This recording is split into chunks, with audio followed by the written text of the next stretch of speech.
Disaccharides are the compounds which are made up with two monosaccharide units. So two monosaccharide units linked together by glycosidic linkage, it forms a disaccharide. We have already seen the different examples of disaccharides. Let us see few more examples. Trehalose. It is one of the examples of disaccharides. You can see here that trehalose, it is made up with glucose plus glucose. How do you identify it is that it is glucose? This is carbon number 1, 2, 3. At carbon number 3 it is OH, 4, 5 and 6. So this is glucose molecule, and the position of hydrogen and hydroxyl group at anomeric carbon is HOH. This one, this is also glucose. So here in this case it is alpha. So here the conformation is alpha, and 1 means the carbon atom which is involved. So that's why it is alpha 1. This one is the first carbon of the second glucose molecule. So this is carbon number 1, 2, 3, 4, 5 and 6. So this structure is drawn inverted. You can see upside down. So first carbon of second glucose and first carbon of first glucose. So we can call this trehalose that involves alpha 1,1 glycosidic bond. So you need to remember this example of disaccharide, that is trehalose. Another example that we have already studied, that is maltose, which involves alpha 1,4 glycosidic bond. Then the structure of sucrose, which involves alpha 1,2 linkage between a glucose unit and a fructose unit. So this part also we have already studied. Then there is one more example, that is cellobiose. So cellobiose, it is one of the units of cellulose. So whenever cellulose is degraded, it may lead to formation of several dextrins and this disaccharide, that is cellobiose. So as the name indicates, beta 1,4, it involves the linkage that is called as beta 1,4 linkage. This is the structure of glucose. You can see at carbon number 3 it is OH. So this is glucose, and here the conformation around anomeric carbon is OH. So that's why it is beta. This is again another molecule of glucose. 1, 2, 3, sorry, 1, 2, 3, 4, 5 and 6. So this is the fourth carbon, that is why it is 4. So it is beta 1, 4. That is why it is called as beta 1,4 linkage. So this is again an example of a disaccharide, that is cellobiose. All these are the examples of disaccharides. So 4 are shown here, and one, that is lactose, we have already discussed. Then the third class of carbohydrates is polysaccharide.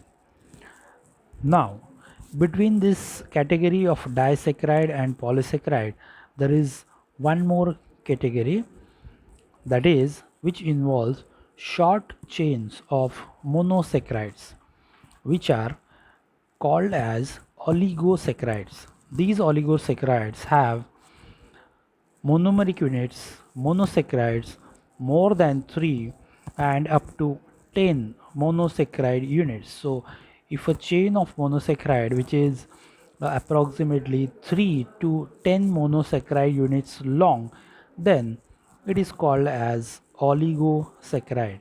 And obviously if the monosaccharide units are more than 10, then it will be called as polysaccharide. So you need to remember the difference between oligosaccharide and polysaccharide. So oligosaccharides have 3 to 10 monosaccharides, and if it is more than 10, it becomes polysaccharide.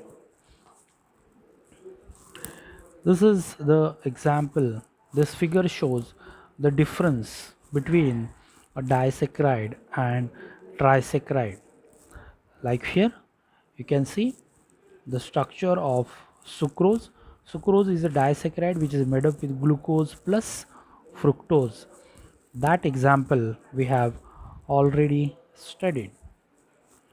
Then the second example, in the first example in oligosaccharides is raffinose. So what is raffinose? Raffinose is a trisaccharide. That means it is made up with 1, 2 and 3 monosaccharides. So it is a trisaccharide. So you need to remember this example. Raffinose is an example of a trisaccharide. So it is made up with, can you identify this? This is fructose molecule. Can you identify this? 1, 2, 3, 4. So OHH. So this is glucose. And this is 1, 2, 3, 4. This is structure of galactose. So fructose plus glucose plus galactose equals to raffinose. So you need to remember that raffinose is a trisaccharide, and this raffinose is made up with 3 monosaccharides. First one is fructose, second one is glucose, and third one is galactose. Glucose, fructose. Let us move on to the another example of oligosaccharide. This is a very typical example of oligosaccharide which consists of 4 monosaccharide units. These 4 monosaccharide units are fructose, this is glucose, galactose and galactose. So fructose plus glucose plus galactose is called as statiose. So statiose is an example of an oligosaccharide which is made up with 4 sugar units. It is fructose, glucose, galactose and galactose. So these are the 2 examples of oligosaccharides. Raffinose, which is made up with 3 monosaccharides, and statiose, which is made up with 4 monosaccharide units. So this is raffinose is 3 sugar and statiose it is 4 sugar molecule. Both are oligosaccharides.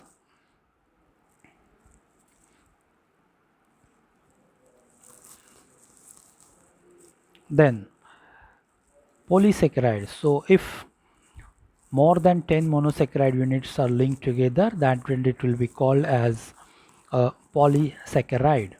So examples of polysaccharides are, first one is starch. A starch molecule, it contains hundreds of glucose molecules, hundreds of monosaccharides glucose. In the arrangement of these glucose molecules is in 2 forms. The first form is branched chains. chain form, and the another form is unbranched chain form. So when glucose molecules are linked together in a branch chains, it leads to formation of amylopectin. When these glucose molecules are linked together in a more complex form, that is in unbranched chains, then it becomes amylose. So we can say that this starch is made up with amylopectin and amylose. So if the starch is rich in amylose, then the structure becomes more and more complex. Let us see how the structure of this starch exactly looks like.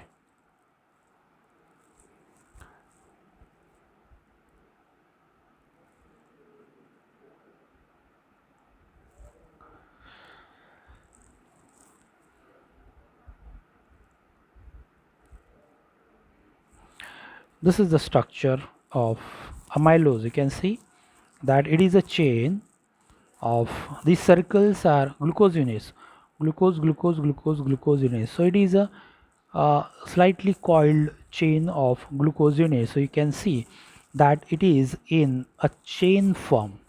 So when glucose units are linked together in chain form, it is called as amylose, which is a component of starch. This is the structure of glucose molecule. This glucose molecule is bound to another glucose molecule with the help of this glycosidic bond, that is alpha 1,4 linkage. So alpha 1,4 linkage, this is glucose, alpha 4,1 linkage, this is glucose. Then this next glucose, it is bound to the next glucose unit through alpha 1,4 linkage. So this continues and it leads to formation of a chain of glucose units which involves alpha 1,4 linkage. It is called as amylose. It may continue as long as it can. So degradation of this starch leads to breakdown of this linkage. So if this linkage is broken here and here, then it leads to formation of a glucose molecule. Degradation of starch, it may takes place here. This leads to formation of a disaccharide. This is called as maltose. Degradation may takes place here. So in this case, this degradation product is now having 4 glucose units. This is called as dextrine. So dextrines are again the short chains of glucose units that may result as an action of starch degrading enzymes, for example amylase.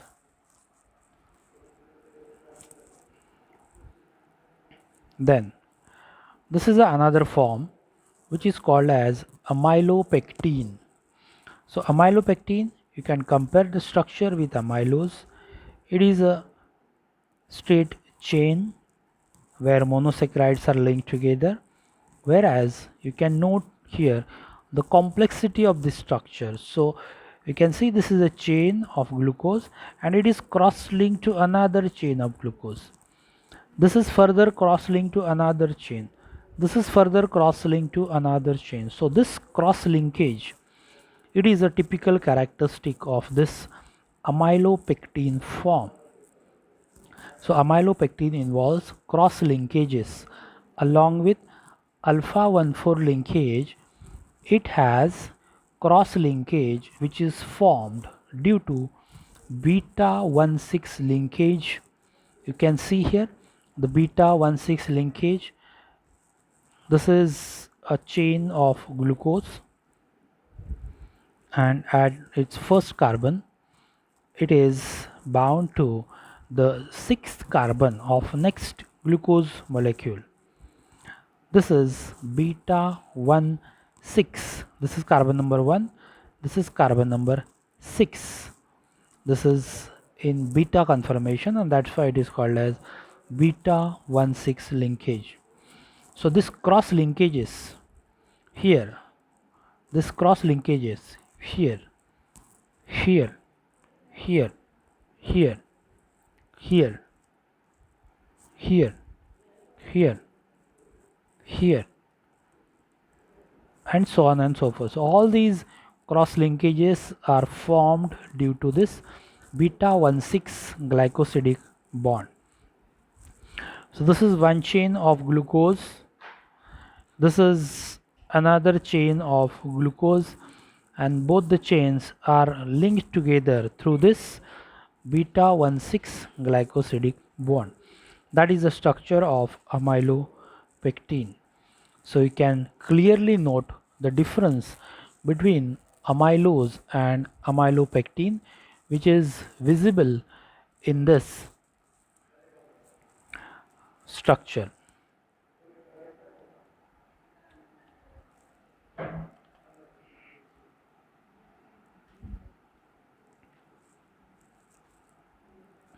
Other examples of polysaccharides are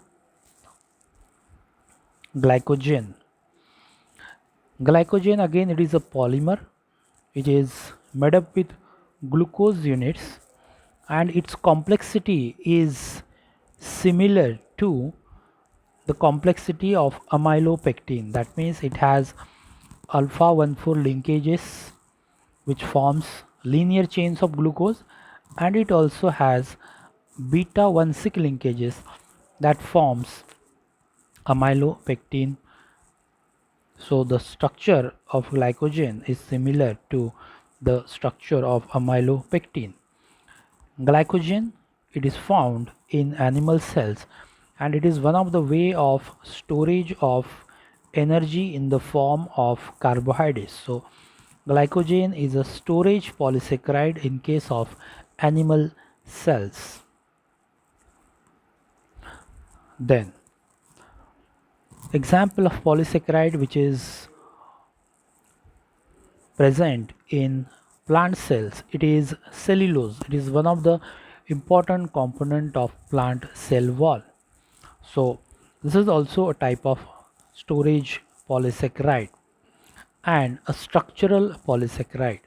It is a polymer which is made up with glucose, and it is also a very complex material which is made up with cellobiose units, and cellobiose units are disaccharide units which are made up with glucose, and this is found in plants. So we can see here that these polysaccharides, starch, glycogen, cellulose, they have similar components like glucose. However, the major difference between these structures of polysaccharides is their structural complexity, the types of linkages. Sometimes it is alpha 1,4 linkage, sometimes it is beta 1 6 linkage, sometimes it is both, so on and so forth. So these are the differences between all these different sorts of polysaccharides.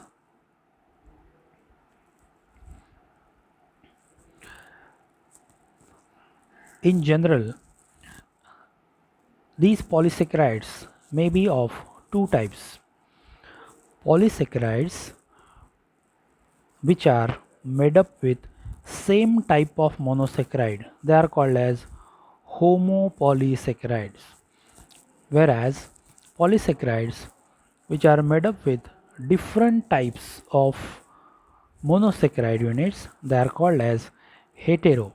Homo means same type and hetero means different types.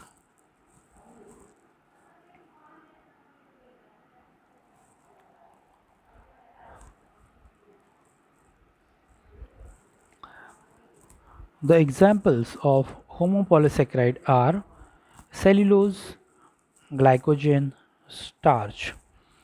All are made up with monomer, that is glucose. Therefore, All these are the examples of homopolysaccharide.